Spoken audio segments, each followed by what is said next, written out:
Okay, Blair, nice to see you. Okay, here's how we're going to do this. This is all about you. You left here in ninth grade.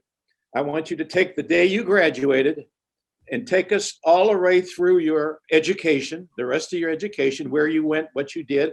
And then once you got out of there, what you did, all your things that I saw on television you were doing and this or that, your startups, and take us up to the present.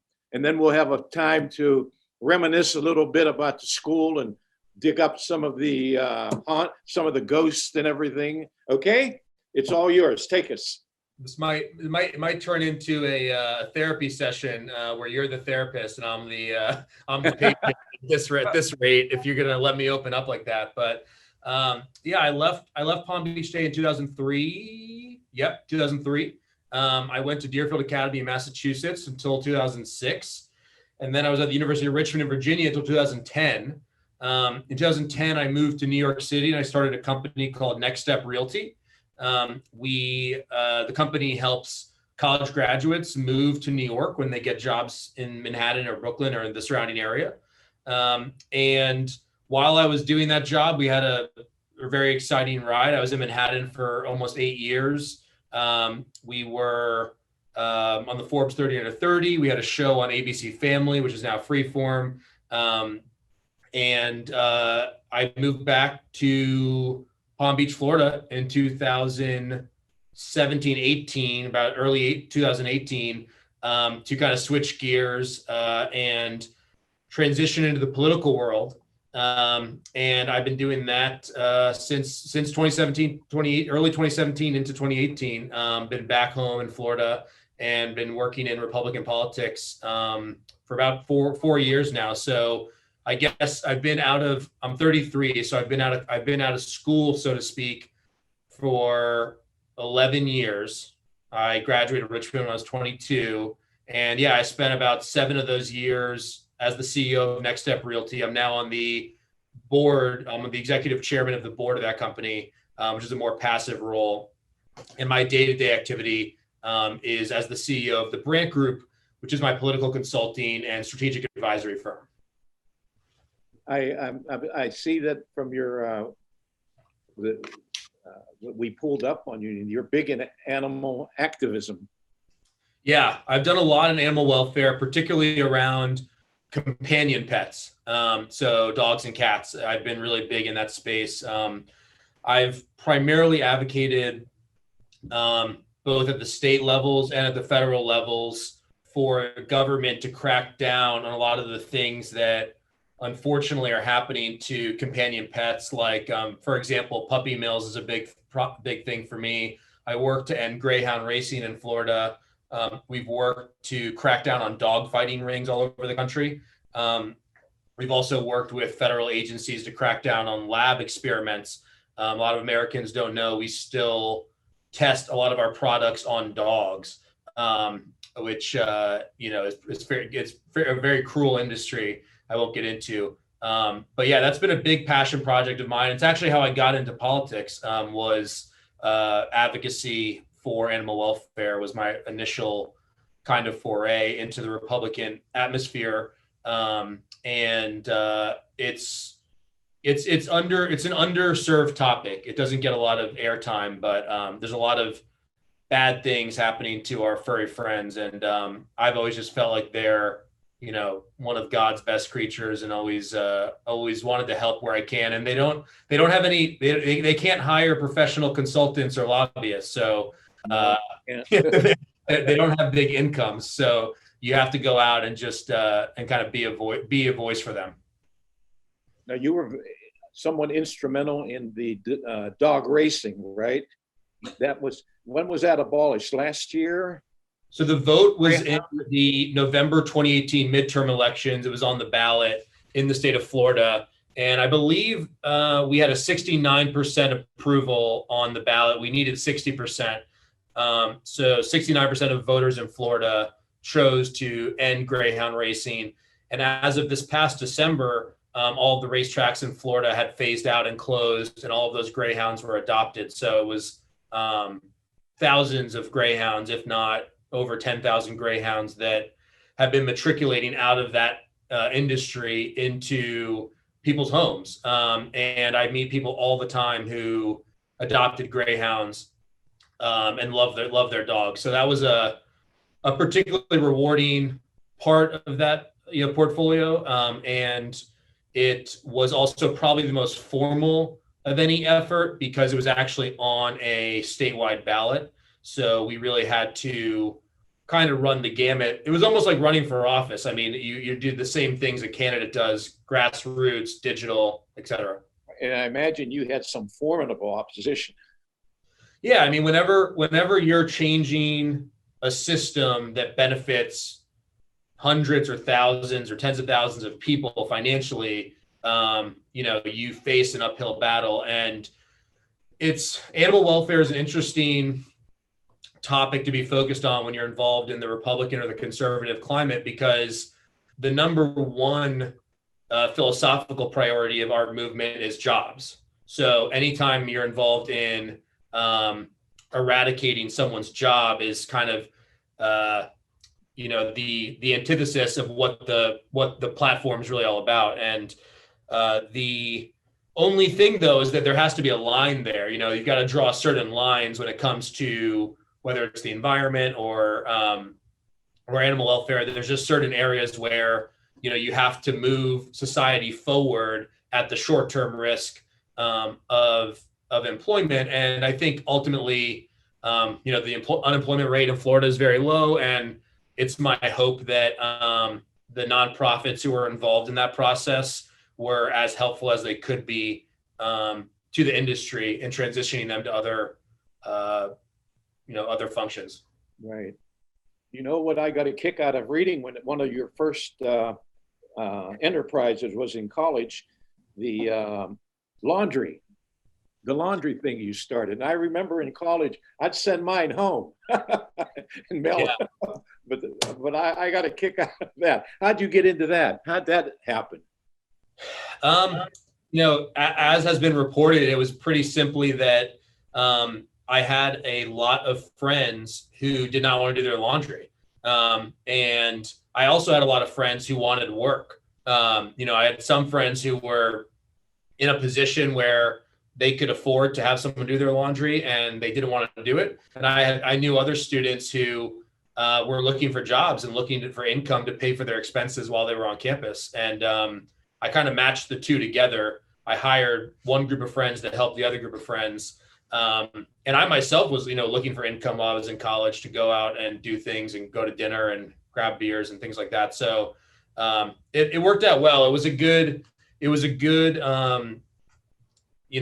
test drive for future projects, just to start to get into the mindset of, selling a service, managing personnel, keeping books, just, all that kind of stuff. Yeah. Did you like the University of Richmond? Enjoy it? Yeah, I loved Richmond, and it was a great hybrid of kids from all over the country, kind of meshed into a Southern culture. So you got the experience of living in Richmond, Virginia, but with the people of kind of, all over the world. I remember, this was back in 53, 54, before you were born, of course. I played at Richmond. I played at the University of Maryland and would play Richmond every year, home and away. Basketball? But basketball, yeah. But this was the old gym. Now you had a new gym, I think. I don't know when this was in the old gym. Yeah. But I remember I know what you're talking about. No, Richmond has been developed to no end. I mean, it's just the stimulus going into that school, like a lot of those schools in the South. It just, every time you go there, there's like a whole new campus they've built. Okay, let's go back to Palm Beach Day Academy, Palm Beach Day Schools when you were here. Yeah. In 8th grade, you remember the speech unit, public speaking. Do you remember your 10-minute final?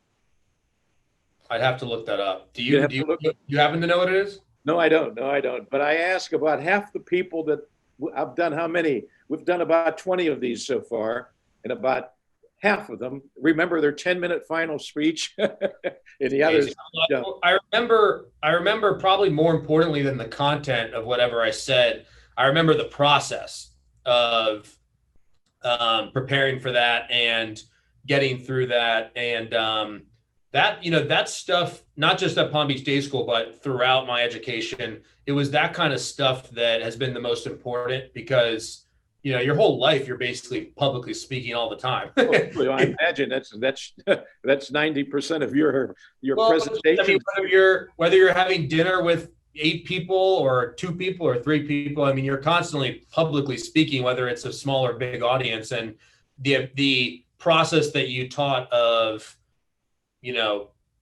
formulating, it's kind of the research, kind of, the assembly sheet, then the outline, then the final. And it's not even a final. It's like the best you can do on your timeline, basically. That's something I do 100 times a day now. I'm sure.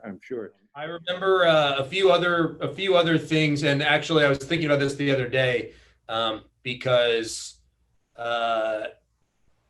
in COVID, we have all these new rules about you sneeze, you cough into your arm, and you sneeze into your arm, and you wear a mask. And but you were kind of the original germophobe way back when, and I still remember throwing tissues kind of like a basketball into a basketball hoop, or doing that and getting reprimanded and being asked to actually remove the tissues from the take it out to the men's room and throw it in the.